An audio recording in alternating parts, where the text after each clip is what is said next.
अल्हम्दुलिल्लाहि रब्बिल आलमीन वल आक़िबतु लिल मुत्तक़ीन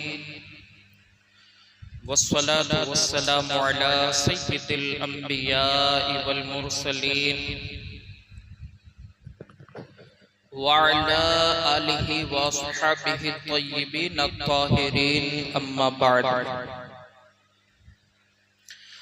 फ़अऊज़ु बिल्लाहि मिनश शैतानिर रजीम बिस्मिल्लाहिर रहमानिर रहीम इन्नल्लाहा व मलाइकतहु युसल्लूना अलन नबी या अय्युहल्लज़ीना आमनू सल्लु अलैहि व सल्लिमू तस्लीमा अल्लाहु रब्बु मुहम्मदिन सल्लल्लाहु अलैहि वसल्लम व अला नबीहि व आलिहि अबदद दुहूरि व कर्रमा सदक़ल्लाहु मौलाना अज़ीम व बल्लगना रसूलुहुन नबियुल अमीनुल करीम व नहनु अला ज़ालिका लमिनश शाहिदीन वश शाकिरीन वल्हम्दुलिल्लाहि रब्बिल आलमीन। मौलाया सल्लि व सल्लिम दाइमन अबदा अला हबीबिका खैरि खल्क़ि कुल्लिहिम। मुश्किल जो सर पर आ पड़ी तेरे ही नाम से टली, मुश्किल कुशा तेरा ही नाम, तुझ पर दुरूद और सलाम। मेरे प्यारे आका सल्लल्लाहु तआला अलैहि वसल्लम के प्यारे दीवाना, जैसा कि आप हज़रात जानते हैं, हम और आप जिस महीने के अंदर अपने शब और रोज को गुजार रहे हैं, वो महीना यूं कहूं तो गलत ना होगा कि शब कद्र से भी अफजल महीना है। इसलिए कि शब कद्र भी अगर जिसके वसीले से मिली है, माह रमजानुल मुबारक भी अगर जिसके वसीले से मिला है, जिसकी वजह से मिला है, तो वो हमारे और आपके आका सरवरे कायनात सल्लल्लाहु तआला अलैहि वसल्लम की ज़ाते बाबरकत है। इसलिए कि हुज़ूर रहमत आलम सल्लल्लाहु तआला अलैहि वसल्लम को पैदा करना मकसूद न होता तो अल्लाह तबारक व तआला पूरी कायनात को पैदा ही न फरमाता। इसीलिए आला हज़रत फरमाते हैं, वो जो न थे तो कुछ न था, वो जो न हो तो कुछ न हो, जान है वो जहान की, जान है तो जहान है। जैसे ही उफ़क़ पर माह रबीउन नूर का चांद नजर आता है, आशिकान मुस्तफ़ा सल्लल्लाहु तआला अलैहि वसल्लम मिलाद मुस्तफ़ा सल्लल्लाहु तआला अलैहि वसल्लम की तैयारी के अंदर लग जाते हैं। कोई कुमकुमे लगा करके आमद की खुशी मना रहा है, कोई लाइटिंग लगा करके आमद की खुशी मना रहा है, कोई झंडे लगाकर आमद की खुशी मना रहा है। गर्ज़ ये कि हर इंसान अपने अपने अंदाज में हुज़ूर रहमत आलम सल्लल्लाहु तआला अलैहि वसल्लम की खुशी मनाता हुआ नजर आता है, और ये सारी चीजें होना भी चाहिए। हुजूर से मोहब्बत है तो ये सारी चीजें जरूर होना चाहिए। अब लाइटें भी लगाए, डेकोरेशन भी करे, झंडे भी लगाए, हुजूर की खुशी हर तरीके से मनाने की कोशिश करे, लेकिन मेरे प्यारे आका सल्लल्लाहु तआला अलैहि वसल्लम के प्यारे दीवानों, तमहीद को बहुत तवील ना करते हुए अपने असल उन्वान की तरफ आकर एक बात मैं अर्ज कर दूं, जिस तरीके से भी हम आमद की खुशी मना रहे हैं, जरूर मनाएं, लेकिन ये सारी चीजें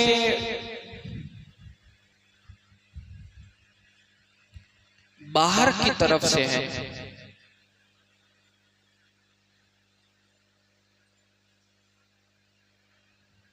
यानी हम उजाला करते हैं, डेकोरेशन करते हैं, झंडे लगाते हैं, ये सारी चीजें करने के बाद, लाइटिंग लगाने के बाद, झंडे लगाने के बाद हम ये समझते हैं कि बस हमने आकाए करीम सल्लल्लाहु अलैहि वसल्लम की विलादत की खुशी मना ली। मैं आपको बताऊं, असल मामला ये नहीं है।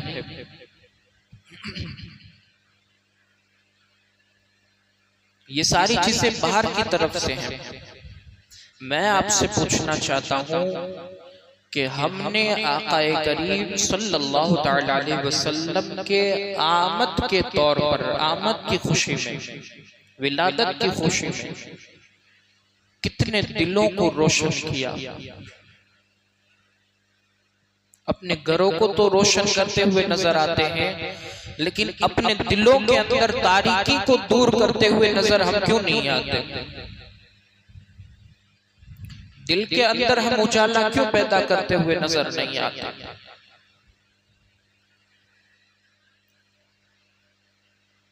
आमद की खुशी हम मनाते हैं, नबी से मोहब्बत और इश्क का दावा करते हुए नजर जरूर आते हैं।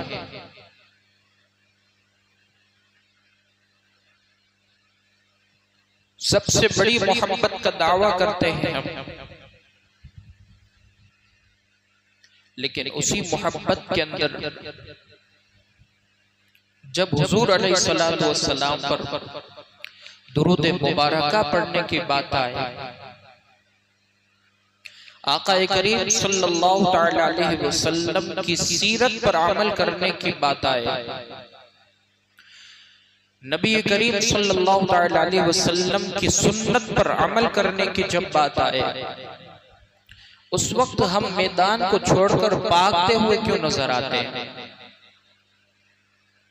उस वक्त हम मैदान छोड़कर भागते हैं। वो सारी चीजें हमसे नहीं होती है। नमाज की पाबंदी की बात करो तो हमसे नहीं होता।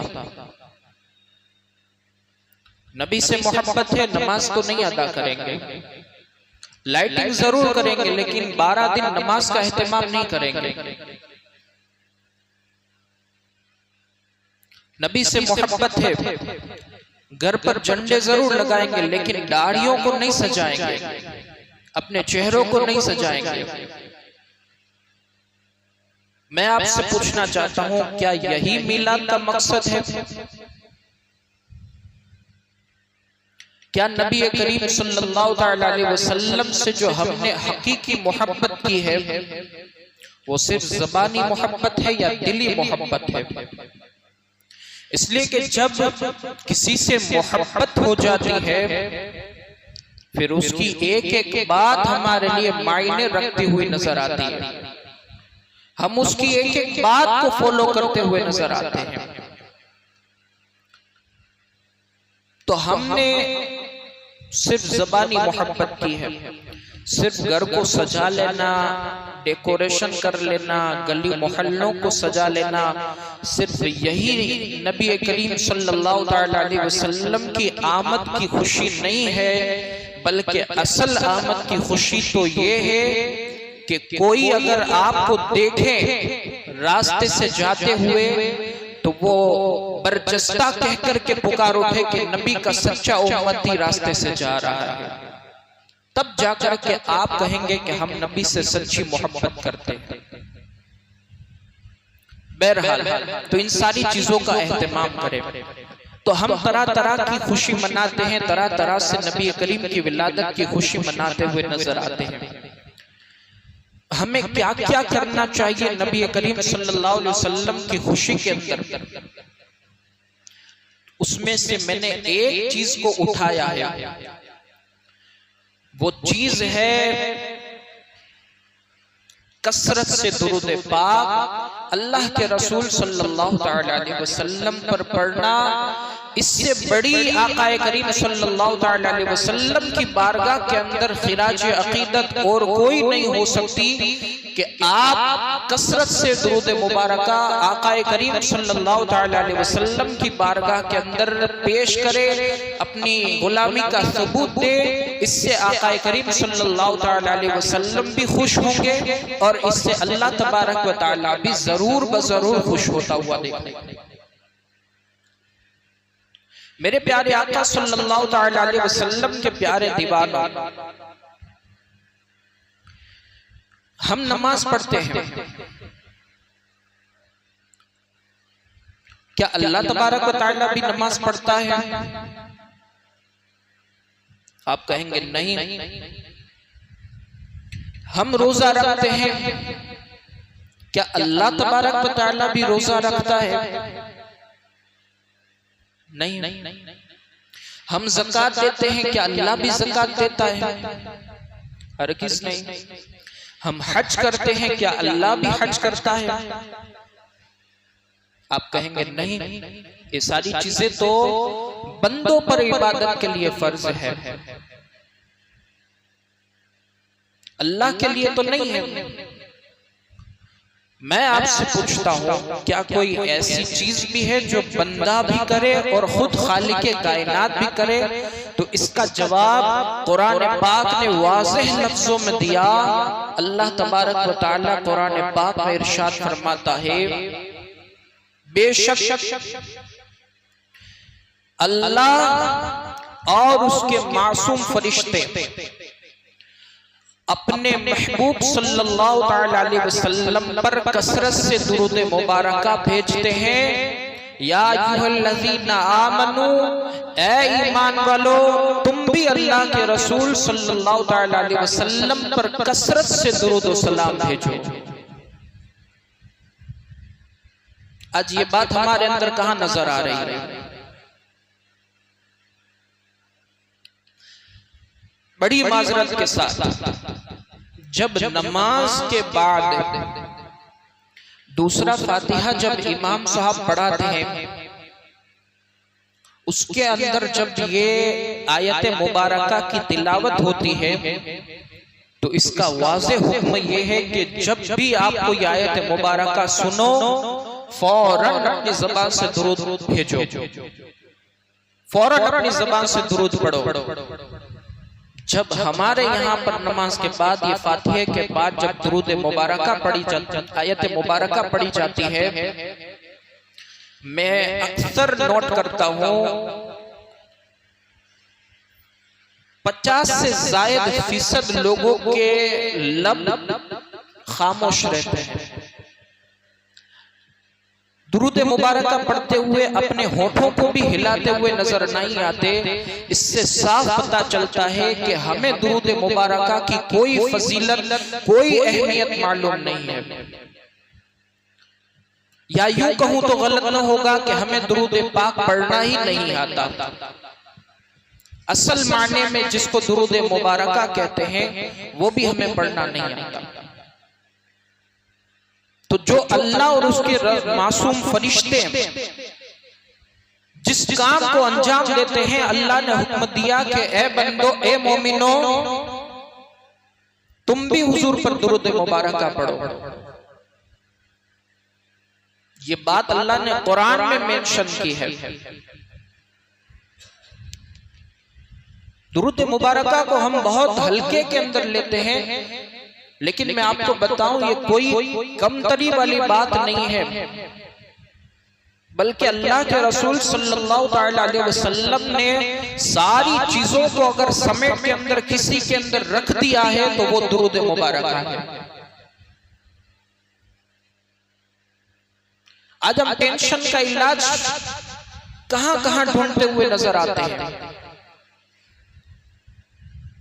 थोड़ा सा टेंशन आ जाता है, थोड़ी सी कोई गम की बात आ जाती है, हम फौरन डिप्रेशन के अंदर चले जाते हैं और जो है वो एक गम का पहाड़ हमारे ऊपर टूट पड़ता है। अल्लाह के रसूल सल्लल्लाहु ताला अलैहि वसल्लम ने इसके अंदर में टेंशन का भी इलाज रखा है। आप दुनिया के अंदर कामयाबी हासिल करना चाहते हैं, आखिरत के अंदर में कामयाबी हासिल करना चाहते हैं, कसरत से दुरूद पाक पढ़ो। दुरूद पाक की ऐसी ऐसी फजीलतें हैं। अल्लाह के रसूल सल्लल्लाहु ताला अलैहि वसल्लम इरशाद फरमाते हैं, जो बंदा मुझ पर एक मर्तबा दुरूद पाक पढ़ता है, अल्लाह तबारक व तआला उसको 10 नेकियां अता फरमाता है और उसके 10 दरजात बुलंद फरमा देता है। ये एक दुरूद पाक पढ़ने की फजीलत ये है। सोचो, कसरत से जो दुरूद पाक पढ़ते होंगे उनकी बुलंदी का आलम क्या होगा। अब दुनिया के अंदर अगर कोई मालदार हो जाए तो हमारी ख्वाहिश ये होती है कि हम उससे करीब हो जाए। किसी को अगर कोई कुर्सी मिल जाए, कोई ओहदा मिल जाए, कोई मनसब मिल जाए, हमारी ख्वाहिश ये होती है कि हम उससे करीब हो जाए ताकि उसकी शोहरत की वजह से हमारी भी शोहरत हो जाए, हमें भी थोड़ा सा माल मिल जाए, हमें भी कोई ना कोई छोटी मोटी कुर्सी मिल जाए, कोई छोटा मोटा ओहदा मिल जाए। गर्ज ये कि दुनिया के अंदर जिस बड़े को देखते हैं हम उससे करीब होने के लिए ख्वाहिश रखते हैं। कुर्बान जाओ, सारे बड़े बड़े दुनिया के अंदर है, एक बड़ी जात ऐसी है जिसको सैयदुल अंबिया कहा जाता है, तमाम नबियों का सरदार कहा जाता है। वो नबी आखिरुज़्ज़मा सल्लल्लाहु ताला अलैहि वसल्लम इरशाद फरमाते हैं कि क़यामत के दिन सबसे ज्यादा मुझसे करीब वो शख्स होगा जो दुनिया में कसरत से मुझ पर सबसे ज्यादा दुरूद पाक पढ़ता होगा।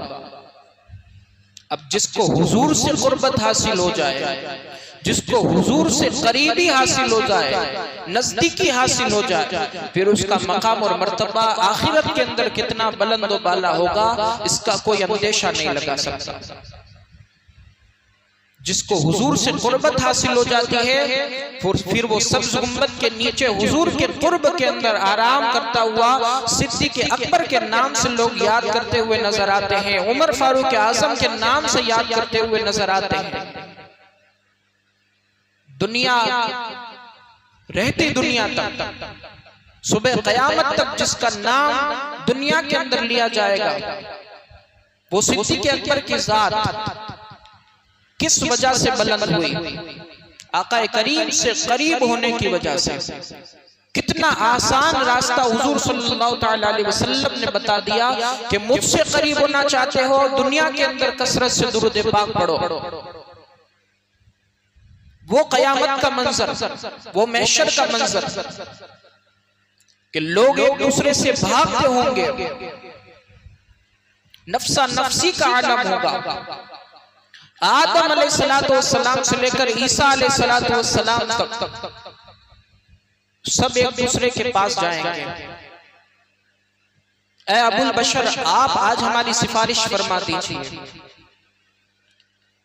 वो फरमाएंगे इज़हबू इला गैरी, मेरे बाद वाले के पास जाओ। सब नफ्सा नफ्सी के अंदर होंगे और जब ये करते करते करते करते ईसा अलैहिस्सलाम तक जाएंगे, ईसा अलैहिस्सलाम भी कहेंगे इज़हबू इला गैरी, मेरे बाद वाले के पास जाओ।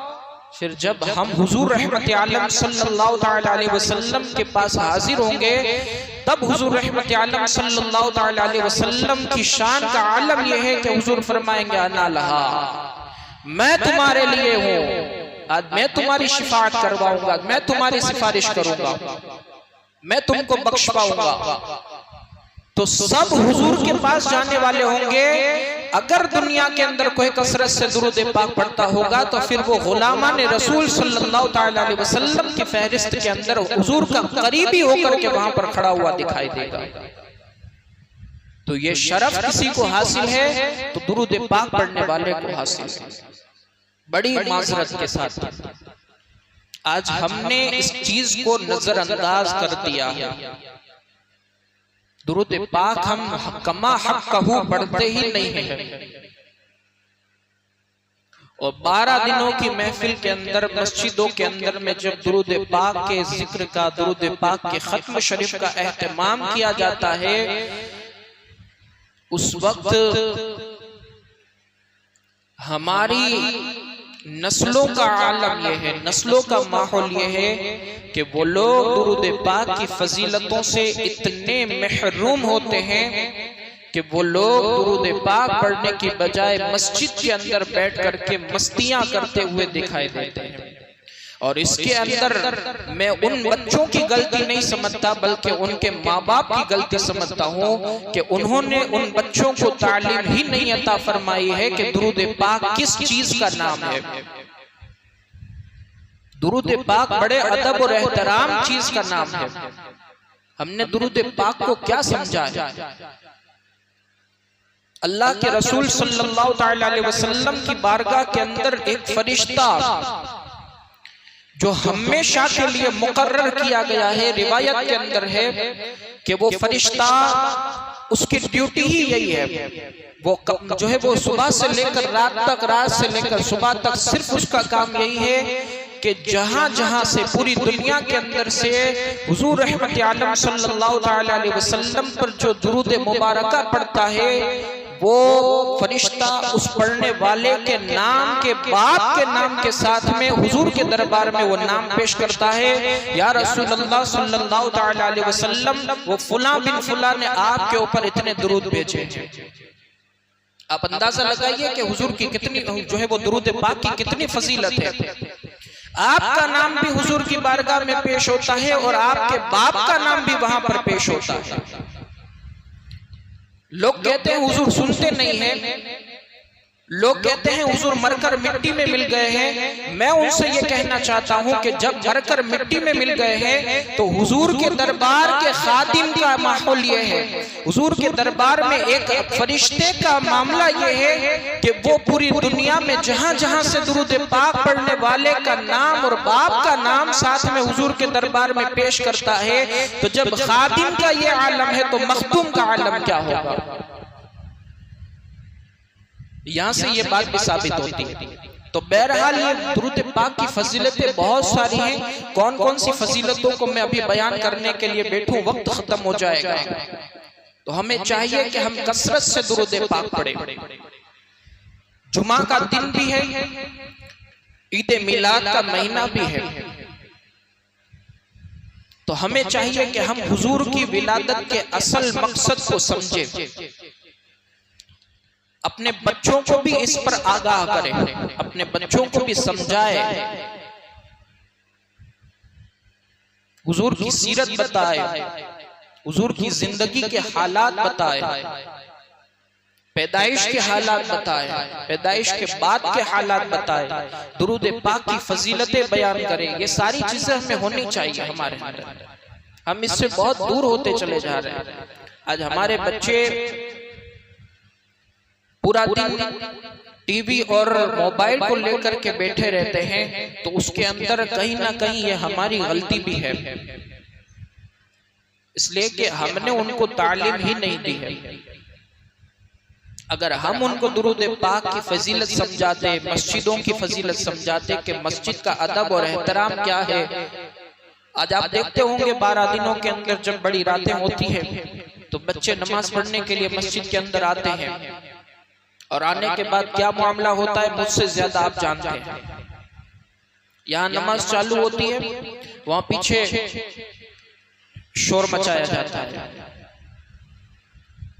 एक दूसरे को छेड़खानी की जाती है, मस्ती मजाक की जाती है। वो सारी चीजें क्यों हो रही है? उन बच्चों की गलती नहीं है, माँ बाप की गलती है। माँ बाप ने बच्चों को नहीं सिखाया है। तो हमें चाहिए कि हम अपने बच्चों को भी तालीम और तरबियत अता फरमाए, ताकि वो लोग मस्जिद का भी अदब एहतराम करें, दुरूद पाक का भी अदब एहतराम करें। और हमें भी चाहिए कि हम जो है वो दुरूद पाक की महफिलों को सजाए, अपने घरों के अंदर खवातीनों को भी समझाए कि घरों के अंदर खवातीन भी जो है वो बैठ करके दुरूद पाक पढ़े। एक बात यहाँ पर और भी कहता हूँ मैं कि औरतें बाकायदा जो रोड पर बैठ करके दुरूद पाक पढ़ती हैं और महफिलें सजाती हैं, बैठ करके जो पढ़ती रहती हैं, तो तो आप अपने घरों की खवातीन को यह भी समझाएं कि औरत ये पर्दे का नाम है। औरतों को बाहर बैठ करके पढ़ना ये शरीयत इजाजत नहीं देते। हाँ, अगर कोई पर्दे में बैठ करके उनको पढ़ाया जाए तो बात और है, लेकिन उसी रोड के ऊपर आना जाना भी है, उसी रोड के ऊपर गाड़ी की अवर जवर भी है, उसी रोड के ऊपर मोहल्ले के मर्द हजरात भी निकलते हैं, तो फिर ये एक बेपर्दगी का मामला पैदा होता है। लिहाजा अगर खवातीनों को पढ़ना है तो फिर वो किसी घर को मुतय्यन करे, उस घर के अंदर बैठ करके पढ़े, ये उनके लिए ज्यादा मुनासिब और बेहतर है। अल्लाह अज़्ज़ व जल्ल की बारगाह में दुआएं मालिक व मौला हम सबको हुजूर रहमत आलम सल्लल्लाहु तआला अलैहि वसल्लम की सच्ची पक्की मोहब्बत अकीदत अता फरमाए, दुरूद पाक को कसरत से पढ़ने की तौफीक अता फरमाए। और दौरान गुफ्तगू अगर कोई लफ्ज़िश या खामी अल्लाह अपने प्यारे हबीब की नालिन के सदके में उसे माफ फरमाए। अस्तगफिरुल्लाह रब्बी मिन कुल्लि ज़ंबि व अतूबु इलैहि व मा अलैना इल्लल बलाग। अस्सलामु अलैकुम व रहमतुल्लाहि व बरकातुहू। एक मुख्तसर ऐलान समाअत कर ले, इंशाअल्लाह तबारक व तआला बड़ी रात को मामूल के मुताबिक दुरूद पाक का खत्म होगा। 8:45 बजे जमात इंशाअल्लाह कायम होगी 8:45 पे। उसके बाद दुरूद शरीफ के खत्म के बाद इंशाअल्लाह मुख्तसर तकरीर का एहतमाम है, और फिर इंशाअल्लाह बड़े दिन सुबह सादिक के वक्त इंशाअल्लाह 4 बजे से दुरूद शरीफ का खत्म फिर कायम होगा। उसके अंदर भी मैं हर साल देखता हूँ कि लोग फजर के वक्त में ज्यादा तशरीफ लाते हैं, दुरूद पाक के खत्म के अंदर में लोग नहीं आते हैं। ये हमारी कम नसीबी की बात है, इसलिए हमें चाहिए कि हम 4 सवा 4 बजे के करीब जरूर बजरूर तशरीफ ले आए मस्जिद के अंदर, इसलिए कि वो वक्त सबसे ज्यादा अफजल वक्त है, वो वक्त हुजूर की विलादत का वक्त है। अगर उस वक्त हम अपनी मुरादों को मांगेंगे तो अल्लाह तबारक व तआला हुजूर के सदके में हमारी हर दुआओं को, हर गुजारिश को कबूल फरमाएगा। तो हमें चाहिए कि हम उस एहतमाम के अंदर भी तशरीफ लाए। फिर इंशाअल्लाह एक दिन के लिए फजर की जमात 5:30 बजे होगी, और फिर जो है वो बाल मुबारक शरीफ की भी जियारत होगी। खत्म शरीफ के बाद फिर फजर की जमात कायम होगी, और फिर इंशाअल्लाह उसी दिन यानी बड़े दिन बुधवार के दिन इंशाअल्लाह जोहर की नमाज के बाद भी फिर बाल मुबारक शरीफ की जियारत करवाई जाएगी। आप तमाम हज़रात से गुजारिश है इन सारे प्रोग्रामात के अंदर तशरीफ लाए, अल्लाह अज़्ज़ व जल तौफीक अता फरमाए। तमाम हज़रात खड़े होकर सफ़ों को दुरुस्त कर लें।